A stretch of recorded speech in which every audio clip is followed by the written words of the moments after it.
This is a super common issue for pretty much all of my clients and the majority of people that follow me on social media and interact with my content. If you are someone who deeply resonates with feeling chronically stressed, chronically overstimulated, constantly anxious, and you actually feel like that's the barrier that prevents you from reaching your fitness goals, this video is for you. I'm going to talk about some ways that you can start to process and alchemize that energetic and emotional dysfunction in your body so that you can feel motivated, consistent, and actually look and feel the way that you want. All right, let's talk about lack of motivation and lack of focus. So let's say specifically just talking about at the gym, like during your workouts or, whatever you're doing for your workouts, running or, training at home, whatever it is. Like if you're feeling like you constantly are lacking focus and motivation, first of all, it's just realizing that about yourself, and it's just it's a pattern, right? So you might not like working out. I'm a sicko. I love working out. And I think that you can actually get there too if you resonate with someone who doesn't like working out, because there's a lot of things that go into that. But if you generally find yourself either lacking any focus or motivation for the gym, or you get to the gym or you show up to your workout, you feel good at first and then you seem to lose focus and motivation, there's some stuff that you can do. So number one, again, like it's recognizing the pattern and realizing like it's just habitual. It's a habitual way of feeling. It's a habitual way of looking at it. And you don't have to feel that way. It's not like a sentence, like this is the way that you're going to feel for the rest of your life about working out or fitness in general. The first thing that I would do if you resonate with this is start to create like kind of like a ritual around your time at the gym. Like that's your time. You're dedicating it and devoting it to yourself to elevate your health, the way that your body looks, the way that you feel, like your confidence, energy levels, all that strength, resiliency, all that beautiful stuff. So create like some structure around the time that you're at the gym. Something that works really well for me is I will turn my phone on do not disturb while I'm at the gym, because I know I'm easily distracted. I know that when I lose focus, my workouts aren't very good. And a lot of times I don't end up staying for the whole thing because I'm distracted. I'm thinking about all these other things, work, relationship stuff, family stuff, things that create stress for me. So turn your phone on do not disturb. Play music that helps you like get into a vibe, right? Something that makes you feel good, that helps you feel motivated and connected to the process of refining your body, of shaping your body, of reaching your fitness goals.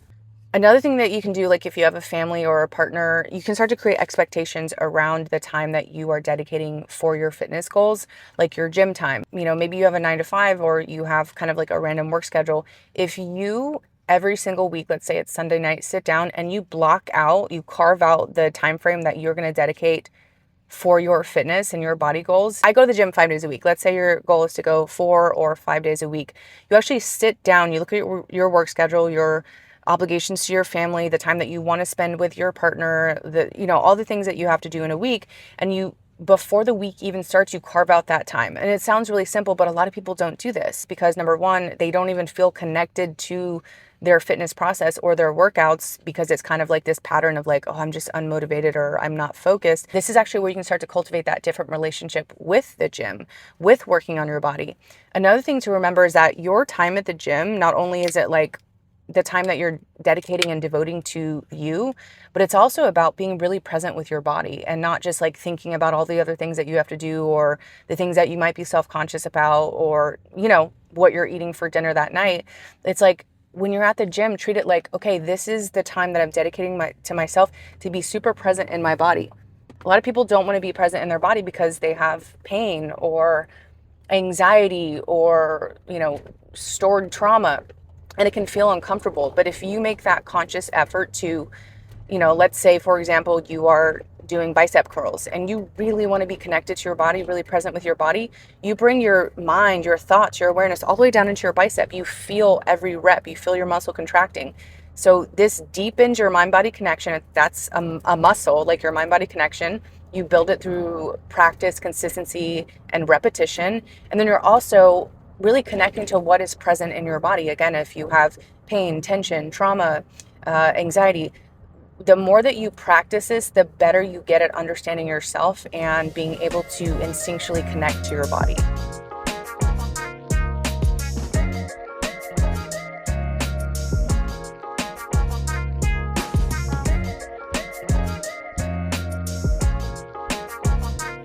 10 to 20 minutes of stretching and mobility work before your actual weight training will make the quality of your workout so much better, especially if you are somebody that resonates with being overstimulated or chronically stressed or chronically anxious. Think about it. Like if you just walk into the gym in that elevated nervous system state, like anxious and overwhelmed and stressed, and you just start picking up weights and lifting weights, you're most likely going to get injured and you probably won't even finish your workout because you will be so unfocused and worried about all the things that are going on in your head. So if you spend 10, 15, 20 minutes warming up your body, stretching, doing mobility, you're going to start releasing some of that tension and that energy that is built up from stress, from anxiety, from feeling overstimulated. So it's your chance to get connected to your body, to release chronic stress and the weight of the world from your shoulders, even if it's just for the duration of your workout. It's like I give myself the permission to just let everything go, like everything else that's stressing me or worrying me or causing me anxiety. I give myself permission to release those things while I'm at the gym. So I get down on my mat, I stretch, I release. It's like my body is able to exhale. So, and in those moments, I'm also connecting to the parts of my body that are really tight. Some days it's my hip, some days it's my hamstring, some days it's my shoulder, some days it's my neck. For a lot of people, it's lower back. So it just gives you awareness as to where your body is holding on to pain and tension. And then the stretching and mobility work gives you the opportunity to start to release that and loosen that up. So when you go out to hit your actual workout, you're connected to yourself. You've strengthened that mind-body connection. You've released stress, worry, anxiety, overwhelm, and you're able to actually focus on what you're doing presently in the gym. So this just makes the quality of your workout so much better. And if you do find yourself struggling with focus and motivation during your workouts, try being much more intentional with your warm up before you actually start lifting weights. When it comes to my actual workout, I never just do one exercise at a time. Like I'm speaking to these things because I also resonate with somebody who struggles with being overstimulated, anxious, or chronically stressed. And I'm somebody who works out 5 to sometimes 6 days a week. And this is just what works for me. Again, like I don't ever just do one exercise at a time. For example, today I trained glutes, hamstrings, and shoulders. So I like to do one major compound movement, which is deadlifts, as you see in this video.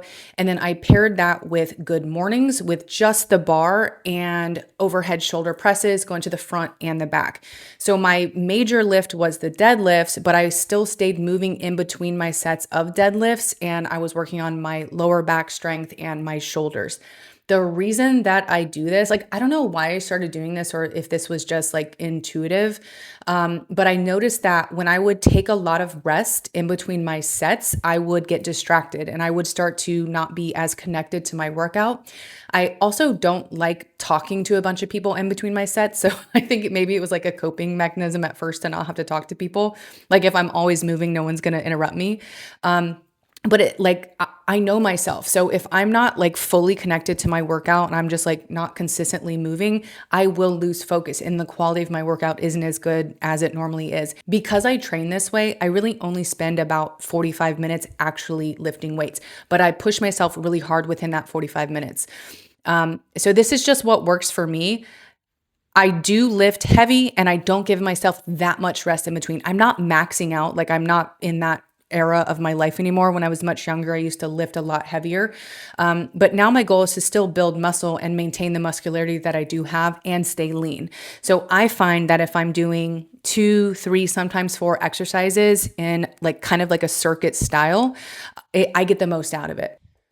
Outside of some things that you can do to help you get a better workout and to stay more focused and just to get the most out of your workout, I want to talk about some other things that are kind of in the realm of fitness and wellness and movement and activity that can help you start to feel more grounded and connected to your physical body outside of what you're doing in the gym.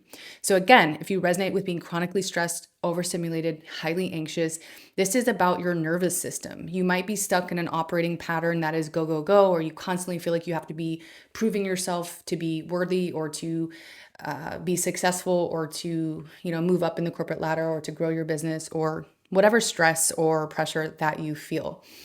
So when your system is chronically in this state and when your system is just always elevated, you're never really giving your body any proper rest. Like think of it like a deep exhale for your body. So some things that you can do to try to be more grounded and connected to your physical body and your emotional state. A lot of times when you feel anxious or overwhelmed or overstimulated, it's just an excess of emotional energy in your body. And that gets created from overthinking or just not being able to process your emotions in real time, whether it's, you're going through something dramatic or traumatic in your relationship or in your family or in your job or whatever it is. Maybe you're on a healing journey. So if you start to relate to that overstimulation feeling or that chronic stress or anxiety feeling as just an abundance of emotional energy in your body, you start to relate to it in a different way. And outside of your workout, if you start to integrate a walk into your daily routine, it's an opportunity for you just to kind of disconnect from everything that typically causes stress or pressure in your life. And it's a moment just to be with yourself, to enjoy nature. I usually take walks barefoot because I like to connect with nature. I like to feel grounded. I like to feel the grass underneath my feet. I'm a very highly sensitive person in terms of sensory things like grass on my feet or dirt on my feet. And it helps me also be mindful of how I'm walking and just to slow down and enjoy the environment. Sometimes I'll listen to calming music like binaural beats or music that I just really connect to or whatever I'm kind of into during that time. Or I'll just not even wear headphones and I'll leave my phone at home and I'll just listen to the birds and the wind and kids playing outside. It's actually so calming to just be present with what's actually around you versus just being constantly stimulated by music or a podcast or whatever is on your phone. So a daily walk can really help you process and alchemize some of this excess emotional energy in your body. Stretching is really good, and I know I talked about that to prepare for your workout. So anytime you're just feeling tense, you can take 5, 10, 15, even 20 minutes to just stretch, lay out a yoga mat or lay on your carpet and just stretch your body in a way that feels good. You don't have to be an expert on movement to start to just feel into the parts of your body that feel really tight and tense. If you enjoy yoga, you can do yoga. There's so many resources online like YouTube, just to follow certain instructors to do a simple yoga flow that can release some tension from your body. Another idea is to do some sort of movement like dance or pickleball or something that creates flow in your body, like a somatic experience where you're not thinking and you're not over processing information in your mind. You're just connected to your physical body. You're having fun. You're laughing. You're allowing yourself to process this extra emotional energy from your body. The point is to start to find things that are physical, not necessarily just working out and lifting weights in the gym, but things that are going to help you feel more connected to your physical body and allow you to release the things that cause you a lot of stress and anxiety in your everyday life.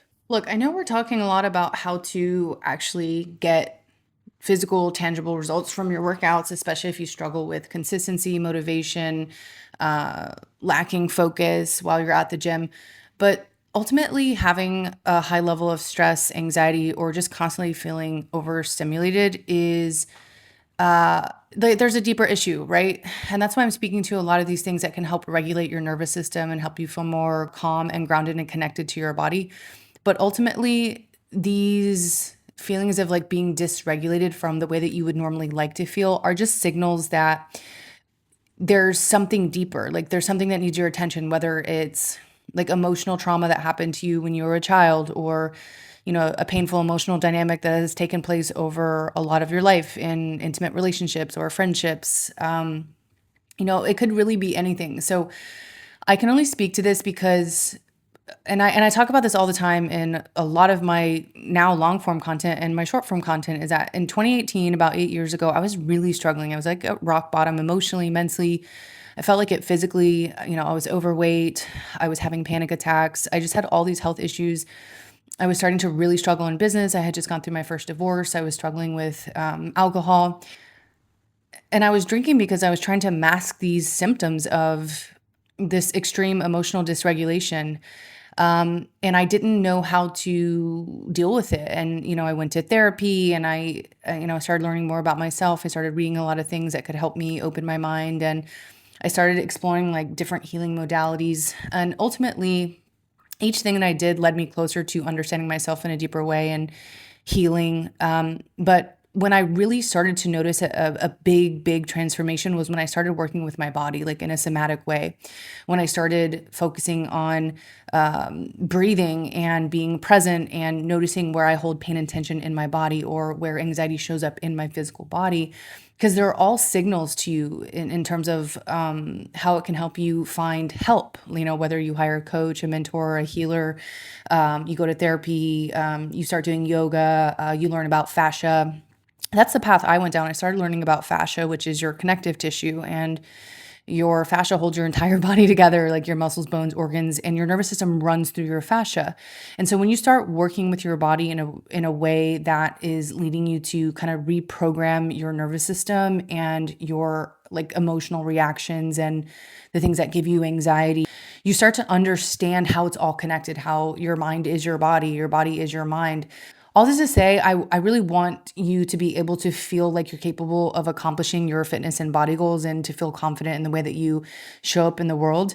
But if you are consistently struggling with anxiety, overstimulation, feeling chronically stressed, again, it's just like it's a call to explore deeper and to learn more about yourself and find new ways of healing and new ways of relating to yourself, different ways of relaxing, even exploring stuff like breath work. And I know I've mentioned yoga a few times.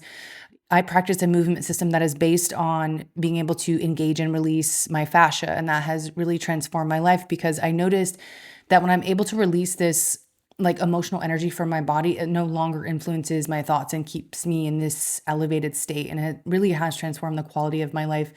I show up different in content. I show up different to my clients. I show up different in the world. I'm able to have better communication. My relationships are better. And so it really is worth exploring how to kind of go deeper in your healing journey if you are resonating with a lot of this content that I'm speaking to today. So let me know how you like this video and if it did resonate, and leave me a comment. Thanks for tuning in.